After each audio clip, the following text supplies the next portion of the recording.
अस्सलाम वालेकुम। वालेकुम सलाम। वो माजरत चाहती हूँ, रात के इस पहर आई हूँ। वो मुझे बाबा बदरुल इस्लाम से ज़रूरी काम था। बीबी आपने वक्त ठीक चुना है, पर मकाम गलत है।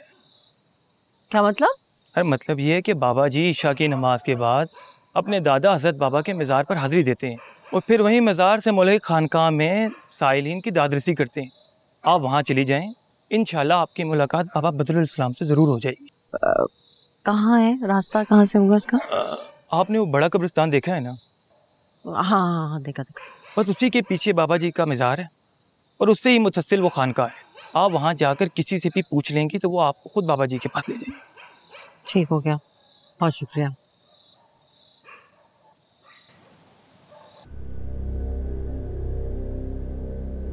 और हमसे जला मत देना, कागज को बस गर्म करना है। पता है मुझे भी, पागल नहीं हूं।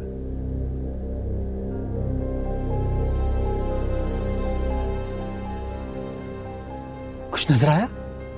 हाँ बस हटाना नहीं, ऐसे ही रखना। इल्म बड़ी दौलत है।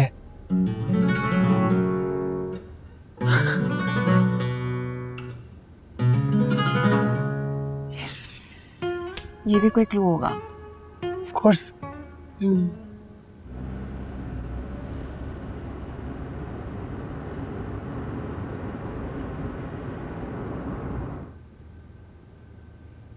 अल्लाह अल्लाह अल्लाह।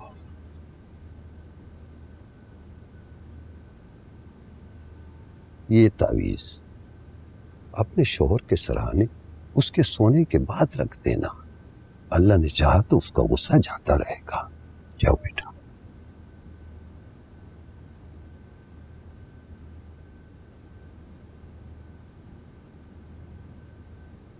अस्सलाम वालेकुम बाबा जी। वालेकुम अस्सलाम। कैसे आना हुआ बेटा? बाबा जी वो एक मसला है मेरा, इसलिए हाजिर हुई हूँ आपके पास। क्या मसला है? वो मेरे दामाद का मसला है। क्या मसला? बाबा जी दरअसल मेरे दामाद के ऊपर एक जिन्नी ने कब्जा कर लिया है, वो उसके आशिक हो गई है और मैं चाहती हूँ कि आप किसी तरह उस जिनजादी से मेरे दामाद का पीछा छुड़वा दें।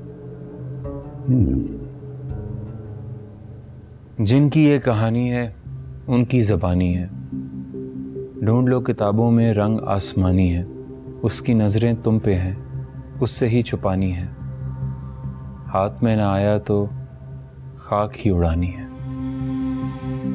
ये तो बहुत ही मुश्किल है अली, मुझे कुछ समझ में नहीं आ रहा। मुझे भी कुछ समझ में नहीं आ रहा। पता नहीं खुशी किस हाल में होगी यार। तुम उसके लिए इतना परेशान हो रहे हो, उसे तो तुम्हारी फिक्र नहीं है।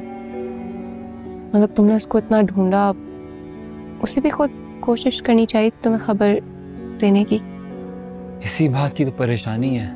पता नहीं आदर ने उसके साथ क्या सलूक किया होगा। उसे इस काबिल भी छोड़ा होगा कि नहीं कि वो मुझसे राब्ता कर सके।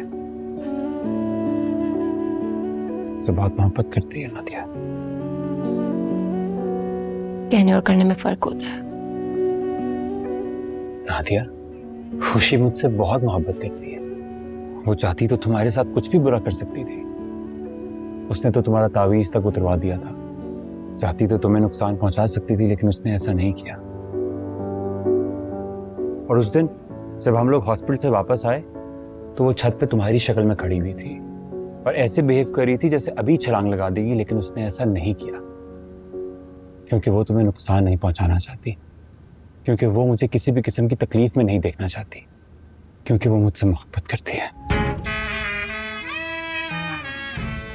मुझे हर हाल में उस तक पहुंचना है बस। मेरा नहीं बनता तो ना बन, पर अपना ही बन तू।